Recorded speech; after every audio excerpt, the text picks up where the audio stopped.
दर्शकबिन नमस्ते। प्राइम संवादमा यहाँलाई स्वागत छ। म कृष्ण मल्ल। मुलुक गम्भीर राजनीतिक सङ्कटमा छ। सर्वोच्च अदालतबाट संसद विघटनको फैसला नआउन्जेलसम्म अधिकांश दलहरू पनि के गर्ने, के रणनीति बनाउने भन्ने अलमलमै छन्। यस्तै अलमलमा परेको एउटा दल हो जनता समाजवादी पार्टी जसपा। जसपाले संसद विघटनलाई अलोकतान्त्रिक, असंवैधानिक भनेर आन्दोलनका कार्यक्रम त सार्वजनिक गरेको छ, आन्दोलन पनि गर्दै आएको छ। तर नेताहरूको मत भिन्नताका कारण उसले आफ्ना कार्यक्रमहरूलाई सशक्त रूपले अगाडि बढाउन सकेको छैन। नेताहरू बीच मतान्तर छ, कुन दिशा पक्रिने भन्ने समस्या जसपामा पनि देखिएको छ, काङ्ग्रेसमा पनि देखिएको छ, अन्य राजनीतिक दलहरूमा पनि यो समस्या छ।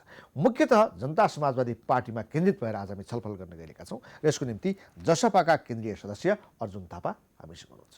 स्वागत छ यहाँलाई। धन्यवाद। मुलुक यत्रो राजनीतिक समस्यामा परेको बेलामा तपाईँहरूको जस्तो पार्टी जनता समाजवादी पार्टी चाहिँ किन शिथिल भएको? शिथिल कदापि पनि छैन। यो कुरो बुझ्न तपाईँले जरुरी छ।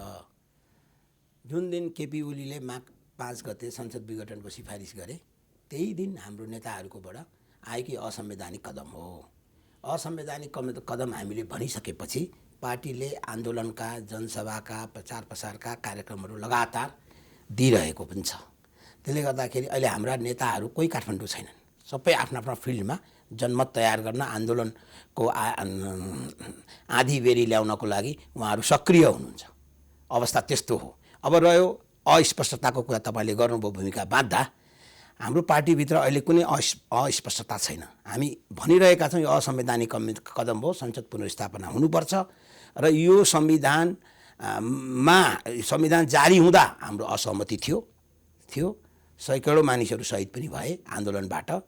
तैपनि हामीले यसलाई स्वीकार गर्दै यसलाई परिमार्जन र संशोधनको खाँचो छ भनेर हामीले अगाडि बढेका हौँ। तर जसले यो संविधान जारी गर्नमा यो एकदम सर्वोत्कृष्ट संविधान हो भनेर जसले यसलाई दुहाई दिँदै जनमतका साथ प्रधानमन्त्री भए, उसैले आज आफ्नो आन्तरिक घरको गृहकलाका कारण, विपक्षीका कारण पनि होइन, गृहकलाका कारण संसदमा हठात विघटन गरिदिए, जसलाई राष्ट्रपतिले पनि अनुमोदन गरिदिनु भयो। हामी कहाँ एउटा राजनीतिक संस्कार कस्तो बन्यो भने मुख्यतः अझ नेताहरूको, तपाईँ पनि त्यो कुरा भन्दै हुनुहुन्छ, जसरी हुन्छ आफ्नो रक्षा गर्नै पर्ने। पार्टीभित्र हाम्रो समस्या केही पनि छैन, हामी दुधले नुहाएका हौँ, हामीभित्र वैचारिक समस्या छैन, कार्यनीतिमा समस्या छैन भन्ने कसले पत्याउँछ? जनता समाजवादी पार्टीले, ठिक छ, काङ्ग्रेसले जस्तै तपाईँले पनि आन्दोलनका कार्यक्रमहरू गरिरहनु भएको छ, तर नेताहरूबीच मत भिन्नता छैन। जनता समाजवादी पार्टीले गर्ने आन्दोलन किस्तामा हुन्छ। यो त के हो भने संसद विघटन अलोकतान्त्रिक हो भन्ने एउटा राजनीतिक खपतका निम्ति तपाईँले यसो जनतालाई देखाउनका निम्ति गर्नुभयो। तर अन्तर हृदयबाट खुलेर केन्द्रका नेता कार्यकर्ताहरू परिचालन भएका छन्।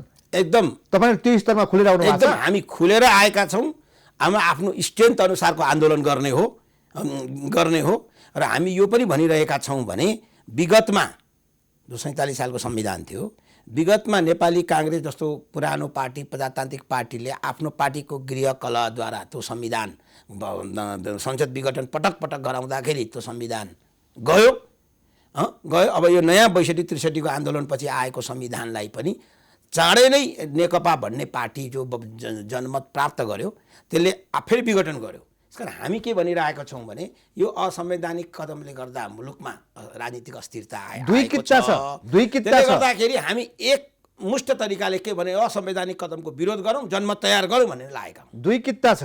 बाबुराम भट्टराई, उपेन्द्र यादव कोलिएसन एउटा, महन्त ठाकुर राजेन्द्र महतोहरूको कोलिएसन एउटा। प्रचण्डको लाइनमा देखिएका छन् उपेन्द्र यादव बाबुरामहरू, काङ्ग्रेसको लाइनमा देखिएका छन् महन्त शरदसिंह भण्डारीहरू र केही नेताहरू ओलीको लाइनमा पनि छन्। यो स्पष्ट देखिएको कुरो, यथार्थ कुरो त मान्नु पर्यो नि। लगाएको यो कपोकल्पित आरोप हो। तपाईँ आफै नेताहरूलाई विभाजन गर्दै हुनुहुन्छ, त्यो झुठो हो। हाम्रो पार्टीको यो विगतमा यो संसद विघटन भइसकेपछि पार्टीका कार्यकारिणीका पनि एउटा 3 बैठक बसिसके। पार्टीले यसलाई असंवैधानिक कदम भनेर अगाडि गएको हो। अब बोल्ने क्रममा नेताहरूको विचार, मैले अहिले तपाईँलाई विचार राखिरहेको छु, मेरै पार्टीको अर्को नेता आउँदै पनि त्यही एउटै विचार राख्दा भिन्न प्रकारले प्रस्तुति हुन्छ। त्यसकारण मान्छेको वैचारिक बौद्धिक क्षमता अनुसारै नेताहरूले पनि आफ्नो जनताका बीच आफ्नो कुरा राखिरहेका हुन्छन्। तर पार्टी केमा स्पष्ट छ भने यो असंवैधानिक कदमको विरोध गरौँ, गरौँ र यो संविधानलाई लाई संसद पुनर्स्थापना पछि नै कोर्स करेक्सन गरेर चाहिँ संविधानमा बाटोमा ल्याउन सकिन्छ र राजनीतिक दलहरूको सहमतिमा संविधानलाई समसामयिक संशोधन र परिमार्जन गरौँ भन्ने नै हाम्रो एजेन्डा हो। संसद त्यो एजेन्डामा अगाडि पुनर्स्थापना छ। हुन्छ भने निश्चित छैन नि। अब निश्चित त अब अदालतमा केस छ, अब म पनि ग्यारेन्टी त म तपाईँलाई दिन्न। अदालतको आफ्नो न्यायाधिकारको क्षेत्रभित्र मैले हस्तक्षेप गर्न पनि मिल्दैन, तपाईँले पनि मिल्दैन हो। यसै हुन्छ भनेर अदालतलाई हामीले दबाब दिने कुरो पनि होइन। तर सरसर्ती जारी भएको संविधानका धाराहरू हेर्दा चाहिँ हामीलाई के लाग्छ भने ल आजभोलिको तपाईँको सरकारी पक्षको बहसहरू पनि तपाईँले मिडियामा सुनिराख्नु भएको छ, फितलो बहस छ। विशेष गरी अब महान्यायाधिवक्ता अग्नि खरेलजीको जुन उहाँले बहस गरिराख्नु भएको छ, त्यो बहसमा चाहिँ तपाईँको विगतको संविधानबाट 46 साल पछि 52 सालको गिरिजाप्रसादको विघटनलाई नै उहाँले दुहाई दिनुहुन्छ। हालाकि यो संविधानको धारालाई बोकेर उहाँले संसद विघटनको चाहिँ पुष्टाइ गर्नु पर्थ्यो, त्यो पुष्टाइ गरिराख्नु सक्नु भएको छैन र उहाँले पनि 4-5 महिना अगाडि संविधानमा कहाँ उल्लेख छ र संसद विघटन गर्ने, यस्ता पनि कुरा गर्नुहुन्छ, हामी यस्ता कुरा गर्दैनौँ भनेर उहाँहरू भन्नुहुन्थ्यो, सुभाष नेमाङजी भन्दै हुनुहुन्थ्यो। त्यसले गर्दाखेरि हामी अदालतलाई ज्यादा हामी दबाबमा दिने, फेरि मानहानिको मुद्दा हाम्रा नेताहरूलाई लाग्ने, हामीलाई लाग्ने त्यो परिस्थिति हामी पैदा गर्दैनौँ। हामीलाई चाहिँ के विश्वास छ भने परिस्थिति पैदा गर्दैनौँ भन्ने सडकमा आगो चाहिँ बालिराख्ने, सडकमा आन्दोलन गर्नुको कारण सर्वोच्चमाथि दबाब हो। होइन, त्यो दबाब दिएको होइन। राजनीतिक प्रधानमन्त्रीले राजनीतिक कदम उठाएको भनेकै छन्, त्यो राजनीतिक कदम गैर संवैधानिक छ। त्यसले गर्दाखेरि चाहिँ यो गैर संवैधानिक राजनीतिक कदमले गर्दा मुलुकमा राजनीतिक अस्थिरता आउँदैछ र यो संविधानलाई च्यातिँदैछ। अन्तिम व्याख्या त अदालतै हो। अदालतले व्याख्या गर्नुभन्दा अगाडि नै यो गैर संवैधानिक भनेर सडकमा नारा लाउने तपाईँहरू को हो? त्यो हाम्रो आफ्नो पार्टीको दृष्टिकोण हो। राजनीतिक दलले आफ्नो नीतिगत कुराहरू, राष्ट्रिय घटनाक्रमहरूमा आफ्नो दृष्टिकोण राख्न सकेर अगाडि बढ्न सकिँदैन नि। तपाईँ अघि भन्दै हुनुहुन्छ राजनीतिक दल, सबै खाले राजनीतिक दल अन्यलमा छ भनेर। जब तपाईँ त्यो अन्यलमा छ भने त्यो अन्यललाई त स्पष्ट रूपमा काट्नु पर्यो। अन्यलमा परेको बेलामा कदम चालिँदैन, तपाईँहरूले कदम चाल्नु भएको छ, तपाईँहरूले आफ्नो विचार स्पष्ट गर्नु भएको छ यो गैर संवैधानिक हो, असंवैधानिक हो भनेर। भोलि सर्वोच्चले यो कुरालाई सदर गरिदियो भने तपाईँहरूको दृष्टिकोण के हुन्छ? अनि भोलि सर्वोच्चले यो कुरोलाई सदर गरिदियो भने आगामी निर्वाचनको जसरी हुन्छ त्यसरी जाने हो। हामीलाई के विश्वास छ भने वैशाख दोस्रो हप्तामा संसद तपाईँको सर्वोच्च अदालतले संसद विघटनलाई सदर गर्यो भने पनि केपी ओलीजी प्रधानमन्त्री चुनाव गराउने स्थितिमा हुनुहुन्न। एउटा कुरा, सर्वोच्च अदालतले संसद विघटनलाई सदर गर्यो भने तपाईँहरूले जो अहिले असंवैधानिक हो भनेर जो धारणा बनाएर सडकमा आउनु भएको छ, त्यो हाम्रो गल्ती थियो, हाम्रो बुझाइ गल्ती थियो भनेर समीक्षा गर्ने कि नगर्ने, त्यो कुरा स्वीकार गर्ने कि नगर्ने? अदालतलाई व्याख्या गर्ने अधिकार छ। अदालतको निर्णयलाई पनि स्वीकार गर्नुपर्छ। अगर तपाईँको स्वीकार गर्नुपर्छ मुलुकको स्थिरताका लागि भन्ने चाहिँ तपाईँले भनेको कुरो ठिकै हो, त्यसमा हाम्रो कुनै दुई मत छैन। गल्ती महसुस हुँदैन, गल्ती यसकारण महसुस हुँदैन। हाम्रो मान्यता र ठम्याई जनताको समक्ष राखेका छौँ असंवैधानिक कदम हो भनेर। तर यसलाई अदालतले संवैधानिक कदम हो भन्यो भने त्यसपछिका घटनाक्रमलाई हामी स्वीकार्दै अगाडि बढ्ने हो। हेर्नुहोस्, त्यसपछिका घटनाक्रमलाई स्वीकार्दै अगाडि बढ्ने हो। अदालतले गरेको जुन भर्डिक्ट हो, अदालतको भर्डिक्टलाई हामी नकारेर जाँदैनौँ। तर हामीलाई के लागिरहेको छ भने यो अदालत संसद विघटनको सदर गर्दा गर्दै पनि वैशाख 17 गते निर्वाचन यो सरकारले गराउन सकिराखेको छैन र गर्न सक्ने यो परिस्थितिमा पनि छैन, यसको अठोट पनि छैन भन्नेमा हो हाम्रो। तपाईँ कसरी भन्न सक्नुहुन्छ वैशाखमा निर्वाचन हुँदैन, प्रधानमन्त्रीले गराउँदैनन् भनेर? चुनाव तपाईँहरूले गराउने हो र तपाईँहरूले त भाग लिने हो। हामी भाग लिने हो, तर भाग लिने क्रममा टाढा जानै पर्दैन। नेकपाको आफ्नै कुन चाहिँ नेकपा हो भनेर प्रधानमन्त्रीको पार्टीको आफ्नै के अरे निर्वाचन आएको मुद्दाको किनारा लागेको छैन। अहिलेसम्म त निर्वाचन आयोगले भनिदिनु सक्नु पर्थ्यो कि दुईटा दल तिमीहरू दल दर्ताको खुला गरिसक्नु पर्थ्यो। नयाँ दलहरू पनि त दर्ता होला नि त हो। खुला गरेर यी नेकपाको दुईटै फ्याक्सनलाई चाहिँ नयाँ दल दर्ता गर भनेर त खुला गरिसक्नु पर्थ्यो। तर निर्वाचन आयोग आफै अन्यलमा छ निर्वाचन वैशाखमा आयोग नभए आफै जेठमा अन्यलमा होला, जेठमा नभए मङ्सिरमा होला नि त, निर्वाचन त हुन्छ कसरी हुन्छ? अब जेठमा भए मङ्सिरमा भएपछि यो संविधान डिरेल भइहाल्छ। 6 महिनाभित्र निर्वाचन गर्नुपर्छ भन्ने संविधानमा उल्लेख गर्ने, अनि जेठमा पनि वैशाख जेठमा पनि सम्भव छैन भन्ने, अनि फेरि मङ्सिरको कुरा गर्ने भनेपछि कुन लेजिटिमेसीमा चाहिँ केपी ओलीजी प्रधानमन्त्री भइराख्ने, कुन वैधानिकतामा उहाँ प्रधानमन्त्री भइराख्ने? अनि उहाँले संसद विघटन गरेको औचित्य पनि त हुनु पर्यो नि त। बिना औचित्य आफ्नो घरको गृहकलामा मुलुकलाई अस्थिरताको भुमरेमा हालिदिने र यो कुरो बुझ्नुहोस्, यो मुलुकमा सङ्घर्ष गर्ने राजनीतिक दलहरू, नेपाली काङ्ग्रेस र नेकपा, यी आफूलाई पुराना राजनीतिक दल भन्नेहरू नै यो मुलुकको राजनीतिक अस्थिरताका कारक हुन्। वास्तवमा हिजो पनि थिए, निर्वाचनमा अहिले पनि। तपाईँलाई विश्वास छैन। तपाईँ जस्ता राजनीतिक दलहरूले यदि निर्वाचनमा विश्वास गरेको अवस्था हुन्थ्यो भने वैशाखमा निर्वाचन सम्भव हुन्थ्यो। वैशाखको निर्वाचन सम्भव हुन्थ्यो भन्ने अदालतबाट निर्णय त गराउनुहोस् न, अदालतबाट सदर त गराउनुहोस् न। अदालत त अहिले हामीले दबाब दिने कुरा त भएन नि। त्योभन्दा अगाडि चुनावलाई वेलकम किन नगरे? होइन, चुनाव निर्वाचनलाई हामीले वेलकम यसकारण नगरे कि कदमै असंवैधानिक छ। असंवैधानिक कदमको परिस्थितिमा उठाएको परिस्थितिमा निर्वाचनको कल्पना गर्न सकिन्छ? त्यसकारण यो कोर्स करेक्सन हुन्छ। अदालतले कोर्स करेक्सनको लागि ठाउँ दिन्छ, संसद पुनर्स्थापना हुन्छ, अनि नयाँ बाटोबाट सिराबाट आफ्नो आफ्नो कार्यकालमा जुन अद्यावधि निर्वाचनको लागि हामी तयार हुनुपर्छ। त्यसो भए तपाईँले यसो भन्नु पर्यो, केपी ओलीले गराउने निर्वाचनमा हामी भाग लिँदैनौँ। हामी केपी ओलीले निर्वाचनै गराउन सकिरहेको छैनन्, निर्वाचनै गराउन सक्दैनन् वैशाख जेठमा।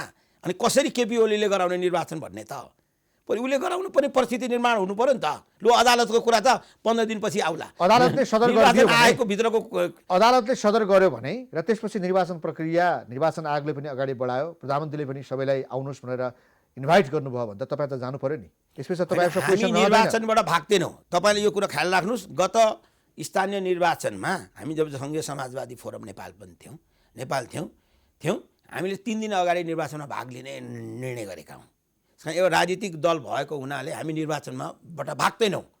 तर असंवैधानिक कदम उठाएर गरिने जुन निर्वाचन छ त्यो रिजल्टको लेजिटिमेसी कति हुन्छ भन्ने हो। तर निर्वाचनबाट भाग्नु हुँदैन, सकभर निर्वाचनमा जानुपर्छ, अदालतको फैसला आओस् भनेर तपाईँकै पार्टीका शीर्ष नेताहरूबाट अभिव्यक्ति आइरहेको छ। उहाँहरूको अभिव्यक्ति खराब अभिव्यक्ति होइन, त्यो अभिव्यक्ति खराब होइन। अदालतको मान्यता पनि त राख्नु पर्यो। अदालतले जेसुकै निर्णय गरोस्, अदालतले हाम्रो दृष्टिकोण असंवैधानिक कदम भनिदिएन भने चाहिँ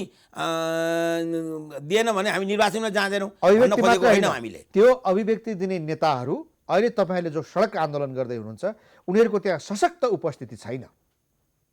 छ, त्यो तपाईँलाई त्यो भ्रम मात्रै परेको होइन। बाबुराम उपेन्द्र यादव पक्ष चाहिँ आफ्नो ज्यान लगाएर सडकमा निस्केको छ, उनीहरू आन्दोलनमा छन्। होइन, राजेन्द्र महतोजीहरू पनि मोरङ सुनसरी झापामा हुनुहुन्थ्यो। साथीभाइ नेताहरू छन्, को कति सक्रिय हुने, को कति समय दिने भन्ने सवाल मात्रै हो। अब पार्टी हाँक्दा 2-4 जनाले राष्ट्रिय स्तरमा हाँक्ने हो। हेर्नुहोस्, त्यसले गर्दाखेरि हामी केमा स्पष्ट छौँ भने यो असंवैधानिक कदम हो। यो असंवैधानिक कदम भइसकेपछि अदालतमा मुद्दा विचाराधीन छ। अदालतले जे भर्डिक्ट दिन्छ त्यसलाई हामी स्वीकार्छौँ, हामी स्वीकार्दैनौँ भनेको होइन। तर जुन नियतका साथ संसद विघटन गरियो त्यो नियतका साथ वैशाखमा चुनाव गराउने परिस्थिति र माहौल तयार भइराखेको छैन भन्ने हाम्रो चाहिँ ठहर हो। चुनाव गराउँदैनन्। नेकपाको विवादमा जसरी प्रचण्ड नेपाल पक्ष एक ठाउँमा गयो, ओली पक्ष एक ठाउँमा गयो, सरकारले यस्तो किसिमको निर्णय गर्यो, त्यस कारणले अन्य राजनीतिक दलहरूभित्र पनि ध्रुवीकरण भएको छ। काङ्ग्रेसमा पनि रामचन्द्र पौडेल पक्षधरहरू आन्दोलनमा जानुपर्छ, देउबा चाहिँ सकभर निर्वाचनमै जाउँ भन्ने अलिकति सफ्ट लाइनमा हुनुहुन्छ। ठ्याक्कै त्यही जसपामा पनि छ। जसपामा तपाईँलाई त्यस्तो भ्रम मात्रै हो। जसपामा त्यो हामी चाहिँ पार्टीभित्र 2 लाइन छ भन्ने होइन। हामी लाइन त 3वटै छ। संवैधानिक तवरले हुने निर्वाचनमा हामी भाग लिने राजनीतिक दल हो। हामी निर्वाचनबाट भाग्दैनौँ र हामी जस्तो राजनीतिक दलले जनमत निर्वाचनद्वारा नै त्यसको ठहर हुने हो। त्यसले गर्दा हामी के भन्दछौँ भने अहिलेको परिस्थिति के छ भने केपी ओलीले वैशाखमा चुनाव गराउन सक्दैनन् हो। यो चुनाव गराउने नियतले यो संसद विघटन गरिएकै होइन। केपी ओलीलाई दोष दिएर आफ्ना कमजोरीहरू ढाकछोप गर्नु हुँदैन। कसरी केपी ओलीलाई दोष तपाईहरु पार्टी नै बन्नु भएको छैन। हामीले पार्टी नबनिकन यसरी ध्रुवीकृत हुँदै धेरै राजनीतिक दलहरू ध्रुवीकृत हुँदै हामी एकीकृत हुँदै तपाईको अगाडि वैकल्पिक राजनीतिक शक्तिको रूपमा त उदाइसकेका छौँ नि। तपाईहरुको पार्टीको समायोजनै हुन सकेका छैन। वडादेखि केन्द्रसम्म हेर्नुस्, तपाईँहरू 2-3टा पार्टी मिलेर एउटा जसपा बनाउनु भएको छ, मिक्स हुँदै हुँदै हुँदै आएर तपाईँहरूको पार्टी समायोजन हुन सकेको छैन। अचम्म लाग्छ। एउटा वरियता निर्धारणका कुरालाई लिएर तपाईँहरूका कार्यक्रमहरू बहिष्कार हुन थालेका छन् शीर्ष नेताहरूबाट होइन, वरियताको कुराहरू मर्यादाक्रमलाई लिएर। यस्ता यो वरियता र मर्यादा क्रमबाट चाहिँ कार्यक्रम बहिष्कार हुने सुने कुरा चाहिँ यो हुन चाहिँ वाहियात कुरा हुने, यसमा सम्झाइदिउँ जमिन छैन। सम्झाइदिउँ। तर सवाल चाहिँ के आयो, सवाल चाहिँ के हो भने समायोजन को क्रम हाम्रो ढिलो भएको छ, स्वीकार्नु पनि पर्छ राजनीतिक दलले। र अहिलेसम्म नेपालको राष्ट्रिय राजनीतिमा नयाँ पुराना राजनीतिक दल हुन्, नयाँ हामी जस्ता उब्रिँदा राजनीतिक दल हुन्, सबैको समस्या पोलिटिकल म्यानेजमेन्ट हो, लिडरसिप पनि म्यानेजमेन्ट हो। यो समस्या सबैमा छ, हाम्रोमा पनि होइन। आज त्यही लिडरसिप म्यानेजमेन्टकै गर्न नसकेर नेकपा फुटको सङ्घारमा बसेर विभाजित अवस्थामा बसेको छ। अब काङ्ग्रेसभित्र पनि छ, नभएको होइन। तर यो सवाल के आयो भने अब जसपा जस्तो राजनीतिक दल, वैकल्पिक राजनीतिक शक्ति जो आफूलाई भन्छ जनताले स्वीकार्नका लागि त आफूमा पनि त केही सुधार त हुनु पर्यो, आफूमा पनि आदर्शकता साथ जनताको बिच जानु पर्यो। त्यसका कारण हाम्रो चुनौती चाहिँ के हो भने समायोजनपछि विधान अधिवेशन र पार्टीको अधिवेशन, तर्दत्तवादबाट पनि जसपा धेरै सक्दैन। किन हुन नसक्यो? होइन, समायोजन एक त कोरोनाको कारणले वर्ष दिन कोरोना कहरले गर्दा, महामारीले गर्दा, कोरोनाको कारण देखाएर पन्छिने समय अब गयो। त्यसले गर्दा अब कोरोनाको जुन चाप छ त्यो घटिसकेको छ। अब घटेको अवस्थामा तपाईँले आफै भन्दै हुनुहुन्छ, सब राजनीतिक दलका नेताहरू सबै तपाईँहरू जिल्लामा सक्रिय हुनुभएको छ, हामी सक्रिय भएका छौँ र पार्टीले चाँडोभन्दा चाँडो 1 महिनाभित्र समायोजनको प्रक्रिया कम्प्लिट गर्ने भनेर चाहिँ आफ्नो निर्देशन जारी भएको हुनाले चाहिँ काम जसरी एकीकरण भयो त्यसअनुसार चाहिँ समायोजनबाट एकीकृत पार्टीको रूपमा चाहिँ जनताको बिच पार्टीको विधान अधिवेशन गर्ने, आफ्नो राष्ट्रिय अधिवेशन महाधिवेशन गर्ने तयारीका साथ अगाडि बढ्नु पर्थ्यो। त्यसमा ढिला साँच्चै भएको छ। त्यसलाई कोरोनाको महामारीले पनि यसलाई धेरै हदसम्म प्रभावित पार्यो भने हाम्रो पार्टीको घरभित्रको समस्या भनेको नेताहरूको कोटा अनुसारको भागभण्डा नभएर हो। अनिल झाले 10 जना दिने, राजकिशोरले 10 जना दिने, शरद सिंहले 10 जना दिने, अनि ती मान्छेहरूका एउटा पनि नपार्ने, बाबुराम भट्टराई, उपेन्द्र यादव र महन्त ठाकुरले मनोमानी गर्ने। होइन, त्यस्तो केही पनि होइन। एकीकरणको सिलसिलामा चाहिँ विशेष गरी राजपा भन्ने राजनीतिक दल एउटा मोर्चाको रूपमा रहेछ, नेताहरूको मोर्चाको रूपमा अब स्थिति थियो। त्यस कारण उनीहरूले केन्द्रीय समिति चाहिँ छोट्याउँदा र हामीसँग एकीकरण गर्ने क्रममा उनीहरूको भित्र चाहिँ सामान्य असहमतिहरू भएका थिए। त्यसलाई अब मिलाएर हामी अगाडि बढिसकेको परिस्थिति हो। तर जसपाको चुनौती के हो भने यसलाई यो पार्टीलाई संस्थागत विकास गर्नको लागि पार्टीको विधान अधिवेशन र राष्ट्रिय महाधिवेशन 1-1.5 वर्षभित्र गर्न सकिएन भने तदर्थवादमै हामी चुनावमा जानु पर्यो। तदर्थवादमै पार्टी चल्न थाल्यो भने पार्टीभित्र समस्याहरू आउँछन्। कारण तदर्थवादबाट पार्टी चल्नु हुँदैन भन्ने मान्यता हो। पार्टीमा अध्यक्ष उपेन्द्र यादवले अलि बढी नै प्लान गरे भन्ने गुनासो छ। हुँदा उपेन्द्र यादवका कारण राजपा हुँदा अध्यक्ष मण्डलका एक सदस्य राजकिशोर यादव, पूर्व मन्त्री होइन, उहाँले आफ्नै जिल्लामा भएको कार्यक्रममा पनि सहभागी हुन नसक्ने अवस्था सिर्जना गर्ने हो। यसरी एउटा पार्टीको एउटा फर्मर मिनिस्टर होइन, अध्यक्ष भइसकेको मान्छे, त्यस्तो किसिमको नेतालाई सानो कुरा होइन। पार्टी हिजोको जस्तो सानो अवस्थाको होइन। पार्टी राष्ट्रिय राजनीतिमा ठुलो खेलाडीको रूपमा उपस्थित भइसकेको छ, नेताहरू पनि प्रशस्त छन्।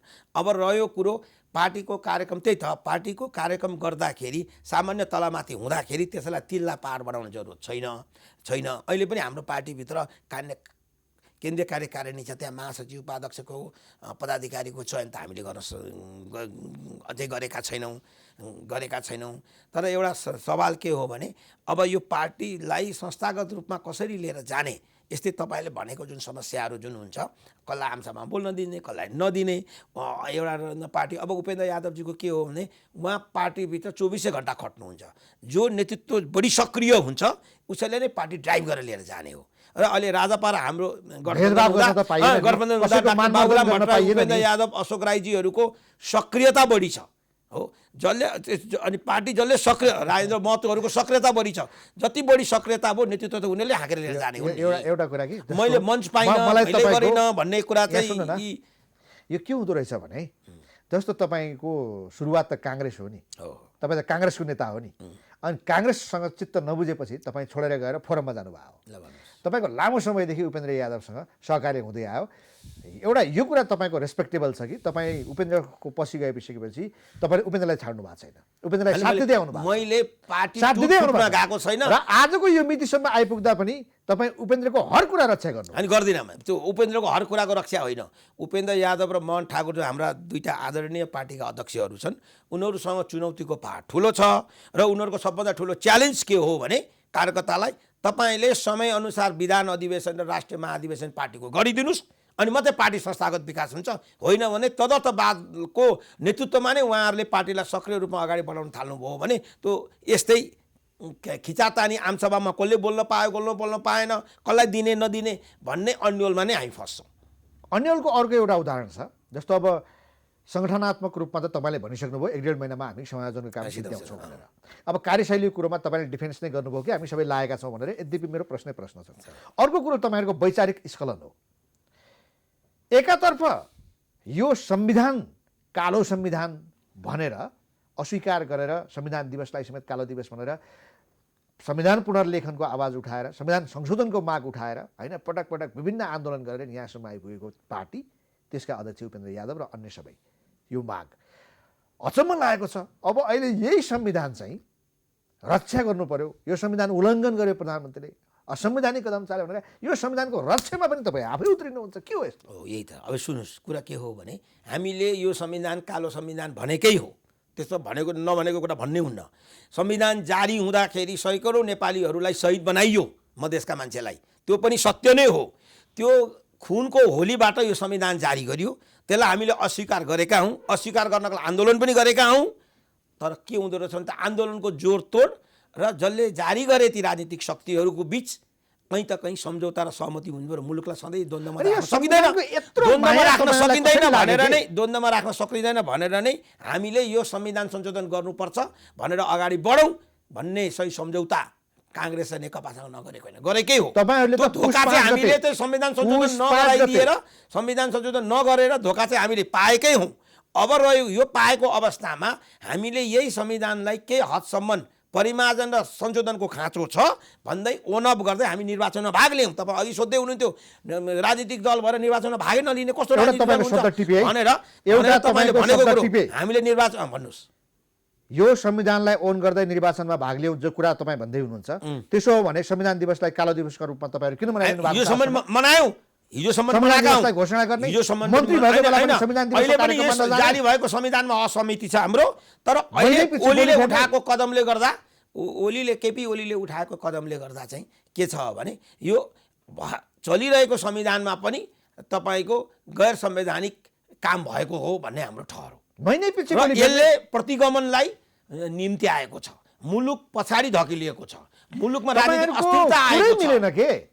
तपाईँहरूले संविधानलाई ओन गरेको हो भने असोज 3 गते संविधान दिवसलाई तपाईँहरूले स्वागत गर्नु पर्यो, दीपावली गर्नु पर्यो। त्यो दीपावली त हामी गर्दैनौँ। संविधानलाई कालो दिवस पनि भन्ने यो संविधानलाई यसकारण ओन गर्यौँ कि यो राजनीतिक दल भएको हुनाले अन्य राजनीतिक दलहरूको पनि यही संविधानलाई जारी गरिसकेको परिस्थितिमा चाहिँ यो संविधानमा परिमार्जन र संशोधनको खाँचो छ। हिजो हामीले यो संविधानलाई कालो संविधान रूपमा मानेकै हौँ, तर परिस्थिति अनुसार हामीले राजनीतिक द्वन्द्वलाई मुलुकको राजनीतिक स्थिरता लिएर जानको लागि हामीले यही संविधानमा निर्वाचनमा भाग लियौँ र यो संविधान संशोधन गरौँ परिमार्जन गरौँ भन्ने त हाम्रो खुला एजेन्डा त राजनीतिक दलहरू सामुन्ने छँदैछ। तर हामीले जनमतै नपाइसकेपछि त्यो जनमतको दबाब हामीले संसदभित्र जारी ल्याउन नसकेको अवस्थामा हामी यही जारी भएको संविधानलाई पनि च्यात्ने भए र अनि हामी प्रतिगमनतिर लाग्ने भयौँ भन्ने परिस्थितिको डर हो हामीलाई। तपाईँहरूको अवस्था त यतिसम्म पुगिसकेको छ कि अब पार्टी एकीकरण हुँदै आएपछि होइन नयाँ शक्ति पनि आयो, सङ्घीय समाजवादी पनि आयो, राजपा पनि आएर जनता समाजवादी बनाउनु भयो। एउटा मुद्दा धर्मको, नेपाललाई हिन्दू राष्ट्र बनाउनुपर्छ भन्ने अभियान चलेको छ नि। भारतले नेपालको संविधानलाई अझै पनि स्वागत गरेको छैन, नाकाबन्दी बेहोरेको त हामी अझै भुलेका छैनौँ। अझै पनि नेपालको संविधानमा उसको रिजर्भेसन छ र भारतसँग मुद्दाका हिसाबमा सम्बन्धका हिसाबमा निकै निकट सम्बन्ध राख्ने नेताहरू तपाईँको पार्टीमा छन्। आरोपै लाग्छ नि त भारतबाट सञ्चालित आरोप लगाउनु भारतका एजेन्डाहरू पनि पार्टीमा। तर धर्मका सवालमा पनि तपाईँको पार्टीमा एकरूपता छैन, एउटा कङ्क्रिट एजेन्डा छैन। एकदम कङ्क्रिट एजेन्डा हो। हामी धर्मसापेक्ष राज्य बनाउनु हुँदैन भन्ने पक्षमा छौँ। धर्मनिरपेक्षता सेकुलरिजममा हाम्रो विश्वास छ। धर्मनिरपेक्षता धार्मिक स्वतन्त्रता हुनुपर्छ, धार्मिक स्वतन्त्रता हुनुपर्छ होइन, धार्मिक स्वतन्त्रता हुनुपर्छ र राज्यले कुनै पनि धर्मलाई च्याप्नु हुँदैन। राज्यले कुनै पनि धर्मलाई यो धर्म हो भन्नु हुँदैन। उपेन्द्रको विश्वास हो, होइन, यो सबै हाम्रो लाइन हो, पुरा पार्टीको लाइन हो। यो यो यो यो तपाईँ भ्रम सिर्जना गर्ने काम नगर्नुहोस्। अब रह्यो हिन्दू राष्ट्र ल्याउने राजावादी, भारतले स्वागत गरेन, उसको पनि हिन्दू राष्ट्र बनाउने भन्ने जुन तपाईँको कपकल्पित प्रश्न छ, त्यसमा हाम्रो सरकारको विषय होइन। र जहाँसम्म भारतसँगको हाम्रो नेताहरूको सम्बन्ध को छ, यो तपाईँले भन्न खोजा के हो भने सम्बन्ध भनेको भारतसँग पनि होइन, दुनियाँसँग छ। सम्बन्ध किन भारतसँग मात्रै हुने? छिमेकी राष्ट्र खुला अर्थ के अरे सिमाना जोडिएको अर्थतन्त्र, त्यसले हाम्रा नेताहरू प्रायः मधेसका छन् भनिसकेपछि भारतसँग आउ जाऊ। मेरै कुरा, म पनि त उच्च शिक्षा भारतमा हासिल गरेँ। त्यसले गर्दाखेरि त्यहाँसँगको सम्बन्धलाई त त्यो सम्बन्धको प्रकारतालाई चाहिँ तपाईँले प्रो इन्डियन एन्टी चाइनिज भनेर व्याख्या गर्न मिल्दैन। हामीले त्यति बेला जारी भएको संविधान 10 गजामा उभिएकै हो। जारी भएको संविधान ठिक छैन, यसलाई संशोधन गर र यसले मधेसको हित गरेको छैन भनेर हामी आन्दोलन गरेकै हो नि। त्यो आन्दोलनको परिणाम नाकाबन्दी भयो, के भयो, त राज्यले बेहोर्नु पर्यो, राज्यले बेहोर्यो। यसमा के आपत्ति भयो र? ठिक छ। अब वैशाख पछिको नेपालको पोलिटिकल सिनारियो के देख्नुहुन्छ छोटकरीमा? होइन, वैशाखमा चुनाव नै गराउन सक्दैनन्। चुनाव नगराउँदाखेरि केपी ओलीजी सत्तामा बसिराख्ने लेजिटिमेसी उहाँको समाप्त हुन्छ हो। किनभने 6 महिनाभित्र निर्वाचन गराउन नसकेपछि समाप्त हुन्छ। समाप्त हुँदाखेरि एउटा गोलमेज सम्मेलन गर्नु पर्यो। संविधानमा भएका कुन कुन धारालाई हामीले संशोधन गर्ने एउटा के अरे सहमतिमा के अरे राजनीतिक दलहरू आउनु पर्यो र अर्को एउटा इन्टरिम गभर्मेन्ट बनाएर फेरि निर्वाचनको कोर्समा जानु पर्यो। इन्टरिम गभर्मेन्ट भन्नुभयो, त्यसमा को हुनुपर्छ, कसले लिड गर्ने? अनि त्यो लिड गर्ने भनेको त्यो गोलमेज सम्मेलनबाट, राउन्ड टेबल कन्फरेन्सबाट राजनीतिक दलहरू बिच, मुख्य राजनीतिक दलहरूको बिच हुनु पर्यो। यो हो ऊ हो भन्ने सवालै भएन नि। त्यसमा जो इमर्ज होइन, किनभने यहाँ प्रधान न्यायाधीश प्रधान सेनापतिको चर्चा पनि छ। अब यो प्रधान न्यायाधीश प्रधानमन्त्री ल्याउनुपर्छ भन्नेमा चाहिँ हाम्रो पार्टीको मान्यता छैन। हामी राजनीतिक दलकै नेता कोही आउनुपर्छ भन्नेमा छ। बाबुरामलाई प्रधानमन्त्री बनाउने लाइनमा जानुभयो तपाईँ? होइन, म बाबुरामजी, डाक्टर बाबुरामजीलाई ल्याउनुपर्छ उहाँ नै हो भन्ने पनि पक्षमा छैनौँ हामी। विशेष गरी नेपाली काङ्ग्रेस, नेकपा हो र जसपा र अन्य राप्रपा राजनीतिक दलहरूको बिच गोलमेज सम्मेलनबाट, त्यसबाट राजनीतिक निकासका लागि इन्टरिम गभर्मेन्ट बनाएर निर्वाचनमा जाउँ। हस्, धेरै धन्यवाद। दर्शकवृन्द, प्राइम संवादमा हामीसँग जनता समाजवादी पार्टी जसपाका केन्द्रीय सदस्य अर्जुन थापा हुनुहुन्थ्यो। उहाँसँगको कुराकानी सकिन्छ। हामी सबैलाई बिदा पाउँछौँ। नमस्ते।